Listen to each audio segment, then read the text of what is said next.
Hello, welcome to another tutorial. If this is your first time here, you're welcome. In today's tutorial, we are going to be making a simple two-piece outfit for a big size. So if this is what you're interested in, you want to continue watching this video, click on the like button and let's get started. So this is the material that I'm going to be using for this tutorial. I have flowered crepe here and I have 3 layers. So I'm going to be using this for the trouser and the top. So the first thing you are going to do is to fold your fabric into two.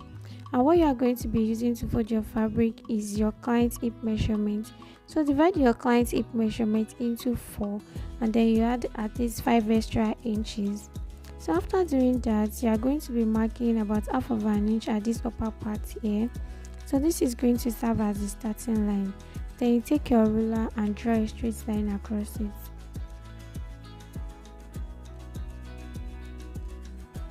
So this line will be the starting line. Then after this, you are going to be marking 2 inches for the elastic allowance or rope allowance. So this person is an adult, so she does not want zip or elastic, she wants a rope. So I'm going to be using a rope here. So you can go ahead and use elastic if you want. So this line now is going to be the new starting line. So from this line now, you are going to be marking your waist to hip measurement. So my client's waist to hip is 10 inches, so I'm gonna ahead to mark that. And the next thing I'm going to be marking is our crotch length or our crotch measurement. So our crotch measurement is 13, but because this is a palazzo, I'm going to add 1 inch to it, so I'm going to be marking 14 inches. So if you don't know how to go about your crotch measurements, I'm going to be explaining that to you later in this tutorial. So now I'm going to be drawing a straight line across each of these lines.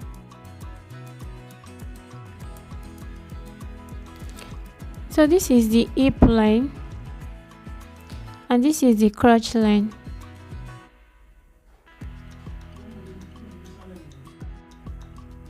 So now from the waistline here, I'm going to be marking the knee line. So I'm going to go ahead and mark it here. Then after that, I'm going to be marking the trouser length. So the trouser length is 40 inches. I'm going to go ahead and mark that. And I'm going to be marking 2 inches extra. And this is going to be the hemming allowance. So I'm going to be drawing a straight line across each of these points.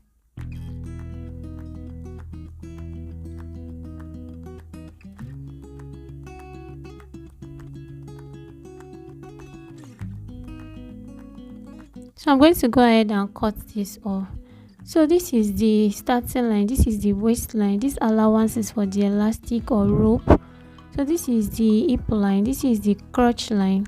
So if you don't know how to go about your crotch line, what you need to do is to sit down on a flat chair or table. Then you are going to measure from where you are going to be placing your trouser from your waistline to the top of the table or chair. So that is going to be your crotch line. So this is the nail line and this is the trouser length and this here is the hemming allowance.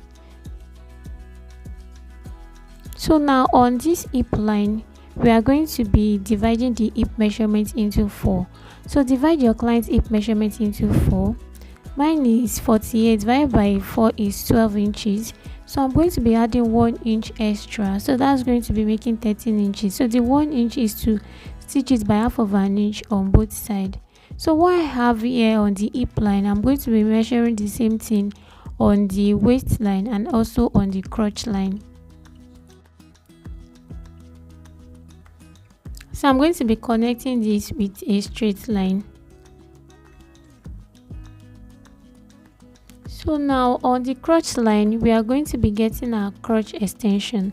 So to get your crotch extension, you are going to divide your client's hip measurement by 16. So my client's hip measurement is 48 divided by 16. I have 3 inches. So I'm going to go ahead now and mark the 3 inches for the crotch extension. So at this point, I'm going to be coming up by 2 inches. And at this angle here, I'm going to go up by 1 inch. So now I'm going to connect it from the 2 inches to 1 inch and to this extension like this, just in this manner. And so I'm going to be measuring what I have for my crotch line now, and I'm going to divide it into 2. I'm going to locate the middle. So I've just marked the middle here So what I have on the side here, I'm going to mark that on my knee line and also on the trouser length. So now I'm also going to connect this with a straight line. So this is going to serve as the middle line. So now what I have on this crotch line is what I'm going to take. I'm just going to measure it straight downward like that. So but for me to get it accurately, I'm just going to measure what I have from the center line to the crotch line, and I'll just mark it accordingly so that I can get a straight line. So now I'm going to go ahead and cut this out. So now this is the back part. I have this fabric folded into two. We're about to cut the back part, and I've just placed the front pattern on it. So what you are going to ensure is that you have 2 inches at this upper part, and then here you have about 3 inches, and on the side here you have 1 inch. So that is what is the difference between the back and the front. So now what we are going to do is at this crotch extension, we are going to be marking 2.5 inches. So I'm going to mark 2.5 inches here, and I'm going to extend it like this. Then at this hip line here, I'm going to mark 2 inches. Then I'm going to connect it to the crotch extension.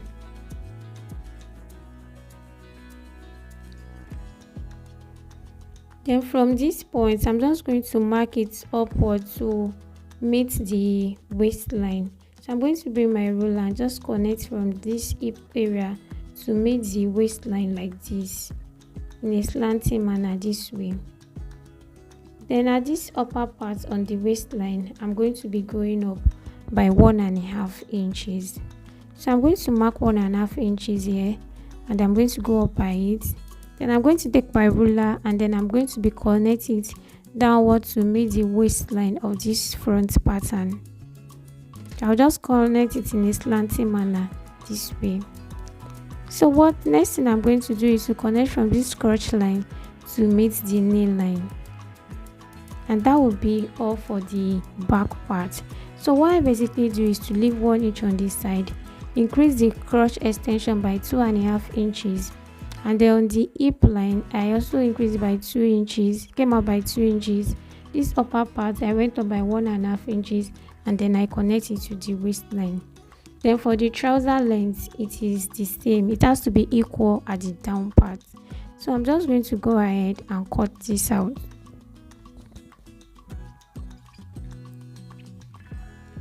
So I'm going to be using this fabric, the remaining fabric I have here for this shirt. So I'm going to be folding it into 4. Just watch the way I am folding it. I'm folding the front and the back together. So this one is going to be the front part, and I'm going to be leaving about 2.25 inch. I'm going to make sure that it's longer than the back part by 2.25 inch. So I'm going to measure that all the way down and pin it. So now I'm going to mark the length. So the shirt length is 25. So I'm going to add 1 inch extra to that, so making 26 inches. So I'm going to go ahead and mark that also on a straight line.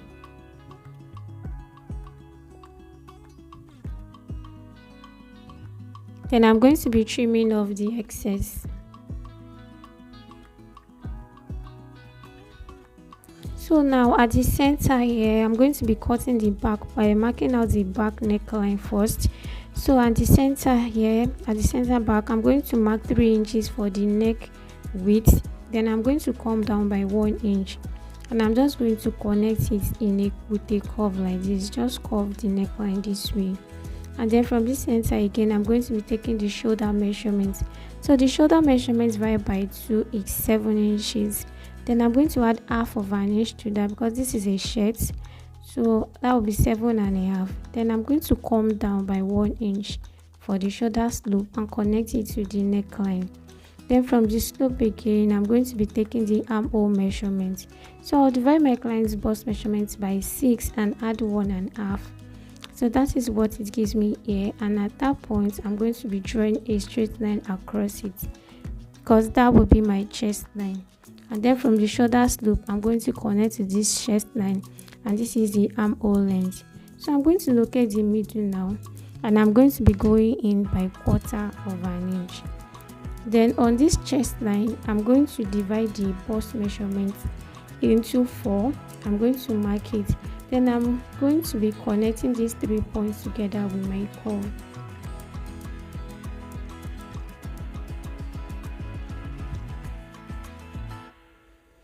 So the next thing is to mark the waistline.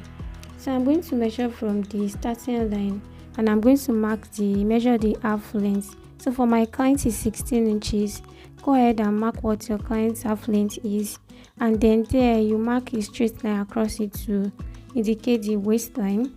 So now on this chest line, we already divided the bust measurement into 4. So we are going to be adding 2 inches extra. These 2 inches, 1 inch is for ease allowance and the other 1 inch is for sewing the seam allowance. So on the waistline, what I have on the bust line is what I will mark, but I'm going to go in by half of an inch. So the bust measurement, I measured 12.5 in total. So for the waist, I measured 12 inches. So this lower part, I'm going to be using the hip measurement. So I'm going to divide the hip measurement into 4 and add 2 inches extra. So now I'm going to be connecting these points together with my ruler this way.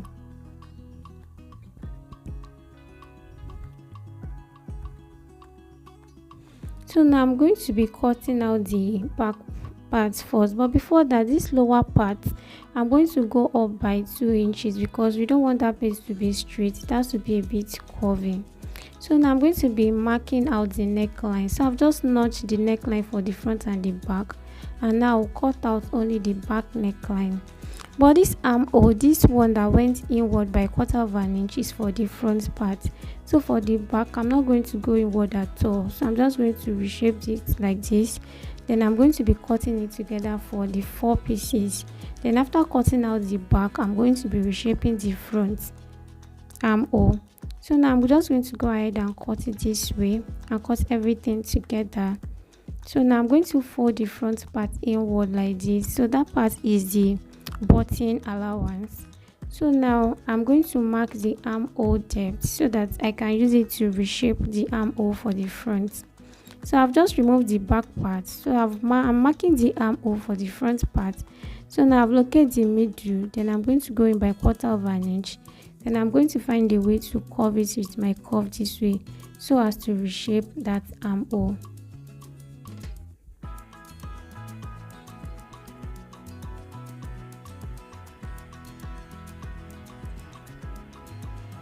So I'm just going to trim it off.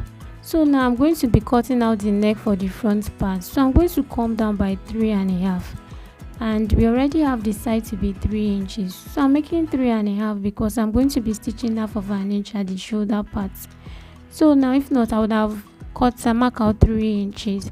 So now I'm going to use my curve to connect it this way from the 3 inches width to the 3.5 depth. So now we are going to be cutting the sleeve. I have this fabric folded into 4. So how you are going to get this is you are going to divide your round sleeve measurement into 2, your client's round sleeve to 2, and then you add 3 inches extra. Normally for regular sleeve you add 2 inches extra, but this is a loose shirt, so you are going to add 3 inches extra. But for me here, I don't have up to 3 inches, I have 2.5 inches extra. So I'm just going to manage it like that because that's the fabric that I have left. So now I'm going to be marking the shirt length, the sleeve length. So I'm going to add 2 inches extra to the sleeve length, and that is what I've just marked. Now I'm going to be making my armhole curve. So you don't want it to be sharp, you want it to be a little bit flat at the surface. Maybe you come by 2 inches before you start curving it downward. And even your curve, you will not make it too deep because this is a shirt sleeve, so it does not have to go so deep. So I'm just going to go with this upper one that I marked, and the side here, I'm not going to give any shape to the side. I'm just going to cut it out straight. So this is the front part of the trouser. So I'm going to be stitching this armhole area by half of an inch, but I'm not going to stitch it to the end. I'm going to stop about 1 inch before the end. So this is the front part. Now I'm going to bring the back part, one piece of the back part to it. So at the crotch area here, I'm going to be joining it together. So I'm going to pin it together this way. I'm going to pin it all the way down, and then I'm going to be stitching it by half of an inch. And on the side here also, I'm going to be stitching it by 1/2 inch. So that way I'm going to be joining one leg, and I'll also join the other leg also. So I've joined the 2 legs now. So it's time to join the back crotch area to that of the front. So now I'm going to join from the front. Remember that we did not stitch every part of the front crouch. So I'm going to join it from that part towards to the back. So I'm going to pin it together, and I'm going to be stitching it by 1/2 inch all the way to the back part. So this is it. I'm done joining it. What I'm going to be doing now is to fold the elastic allowance. So I'm going to fold it by 2 inches this way, and then I'm going to be folding in again 1/2 inch. Then I'm going to be stitching it all around. Then the lower part, I'm going to fold in 2 inches upward also, and then I'm going to be folding in 1/2 inch again, and I'm going to be stitching it all around. And I'm going to do the same thing to the second side. So I'm done stitching the waistline. This is it, and I have this rope here. So this rope is a little bit longer than this waistline, so I'm going to be passing it with my safety pin all around. So this is the front part of the shirt. I'm going to be folding in 1/2 inch this way, and I'm going to pin it all the way down. So you can go ahead to iron it so that it's going to be easier for you. So I'm going to pin 1/2 all the way down. Then I'm going to be doing the same thing to the second side also. So now I'm going to be folding in 1/2 inch, and I'm going to be stitching it all the way down, such that what I have left is going to be 1 inch. So now this is it. I'm done stitching both parts of the shirt. So I'm going to bring the back part now, and I'm going to be joining the shoulders together. So I'm going to pin the shoulders together, and I'm going to be stitching it by 1/2 inch, and I'm going to do the same thing to the second side. So this is it. I'm just arranging the button area to align on each other, and as you can see that the side really aligns, and none of it is bigger than the other. So that is why I like to add 1/4 inch instead of 2 inches, so that by the time I'm joining it together, the side can align. So now I'm going to be stitching the sides by 1 inch. I'm going to pin it and stitch this side by 1 inch, and the second side also by 1 inch. So this is the sleeve. I'm going to be folding it up by 2 inches, and I'm going to be folding 1/2 inch inward again. So I'm going to be stitching it all the way down. After doing that, I'm going to be measuring the armhole of my shirt. So I have 11.5 here. So I'm going to fold the sleeve also into 2, and then I'm going to be measuring the armhole. So I'm going to stop where at 11.5 inches that I marked on the shirt sleeve. So I'm just going to mark it here, and then I'm going to be measuring the round sleeve at this shirt at this lower part here. So this client's round sleeve, I'm going to divide it into 2 and mark it. Then I'm going to be adding 1/2 inch extra, because this is not a fitted sleeve. It's not going to be a fitted sleeve. So now I'm going to connect from the armhole here to the round sleeve measurements. I'm going to stitch it down and then cut off the excess. So I'm done stitching it. So I'm just going to be turning it to the right side, and I'm also going to turn the shirt to the right side also. So now I'm going to bring the armhole part of the shirt, where there is joining, I'm going to match it to where I have joining on my sleeve at the armhole part. So I'm going to pin this together, and then I'm going to be stitching it all around. So I'm going to make sure that it goes around the sleeve, and I'm going to be doing the same thing to the second side also. So I'm done fixing the 2 sleeves. Now we want to fix our collar. So I'm just going to measure around the neckline, and you are going to measure gently. Make sure that you are not stretching it, so that you get an accurate measurement. So now what I have there, I'm going to transfer it on this fabric. So I have this fabric folded into 4, and the length is 4.5, and this wideness is actually wide enough to cover the neck. So now from the center, I'm going to be measuring, dividing what I measure around from my neck by 2. So I'm going to be marking that here, and I will add 1/2 inches allowance to it. Then I'm going to come up at that point by 1.5 inches. Then at this 1.5 inches, I'm going to be going in again by 1.5 inches. Then what I have on this lower part, I'm going to be measuring it at the upper part here, also exactly the same. So I came out by 1.5 from the lower part. I came in by 1.5 here also. So I think I didn't measure the 1.5 accurately initially, so I'm remeasuring that. So now I'm going to connect from this 1.5 to make this upper part in a V manner like this. Very simple. So here, instead of having a 4 corner, I'm just going to make a curve with my free hand like this, just to curve it to this edge. So that is what is going to be our collar.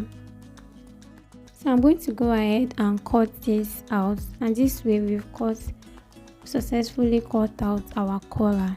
So what I'm going to do now, at this center part, I'm going to be going up by 1 inch. So I'm going to bring my ruler now and connect it to this side like this, halfway like this. So I'm going to be trimming it off. So this is going to make your collar to relax on the neckline. So now I've gone ahead to iron a paper stay on the collar, and I've also folded it by 1/2 inch on both sides. So now I'm going to be folding the collar like this, and then watch what I'm going to do here. I'm going to be opening one part of this folded edge up like this, and then I'm going to be stitching the side this way, and I'm also going to do the same thing to the second side. So I'm done doing that. So what I'm going to do now is the part that I did not fold up, the one that I left open, so I'm going to be matching that with my neckline now. So that's what I'm going to be using to fix this collar. So I'm going to match the tip to the tip of my neckline here. So I'm going to pin it together. So this is what I'm going to be using. I'm going to be stitching it around by that 1/2 inch that I folded. So I hope you can see what I am doing here. So I'm going to be using this to stitch the collar all around. So I'm going to go ahead now and pin it together so that I can stitch accurately. So now I'm going to go ahead and stitch it all around by 1/2 inch. So I'm done stitching it. Now I'm going to be using this one that is folded in. I'm going to be using it to cover it up. So where I stitch, I'm going to fold it upward so that I can have the rough edge inward, and I'm just going to use this one to cover it up. So this is it. I've stitched the collar successfully.